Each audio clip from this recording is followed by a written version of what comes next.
Aditya, and I am here to explain today how we can manage memory leak by using tilt closures in our applications. So as you can see, we have two components. The one is parent component app.tsx, where simply we have a function app, and we are just console to check how many times a parent function will render, like parent component render, and we are returning the student info, the child component inside the app.tsx. Whenever app.tsx component will render, it will trigger to the child component, and it will render to the child components. In child component, you can see we have just a normal functions, and we have a use state where we have a variable count and set count to set the count variable every render, and we have a use effect by use effect, and we have a inside the use effect we are using the concept of closures, that how we can use closures and how we can manage the memory leak inside the closures.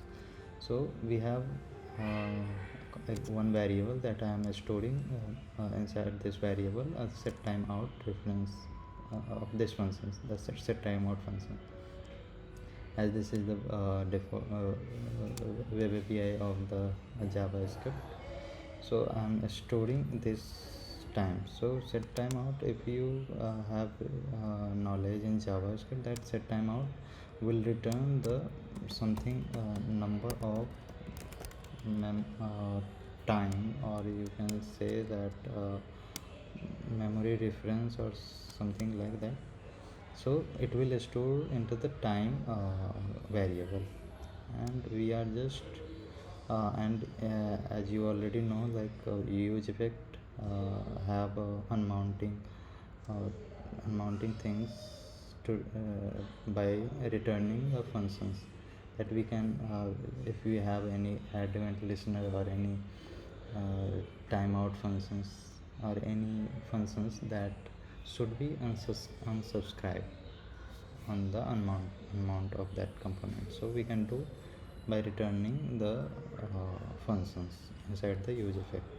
So I am removing the clear timeout of this reference set timeout, and giving the dependency of the empty array, as we know that it will trigger only once at every render of this component, and we are just showing the count variable into the h1 tag.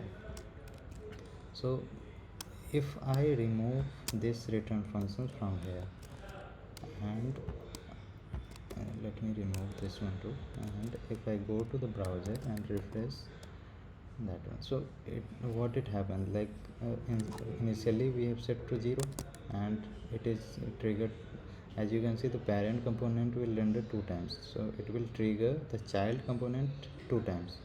So that's why the to set time out reference is set to the callback queue, and it will render the 2 times. It will call the set count 2 times. That's why it will create the count 2. So here is the memory leak comes into the picture, and how we can manage by removing this reference of the set timeout.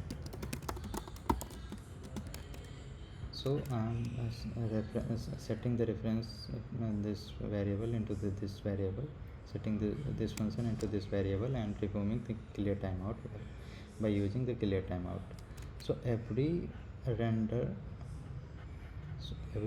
of this variable of this component, it will clear this set time out.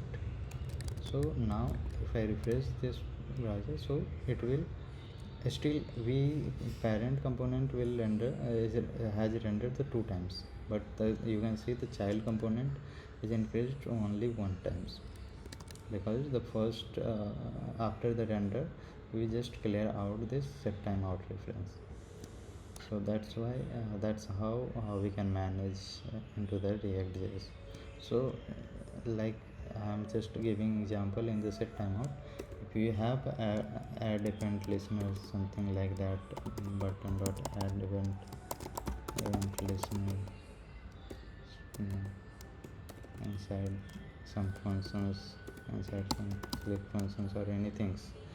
So add event listener is also a reference, closure types of reference, that it bind the reference into the memory until we clear this out.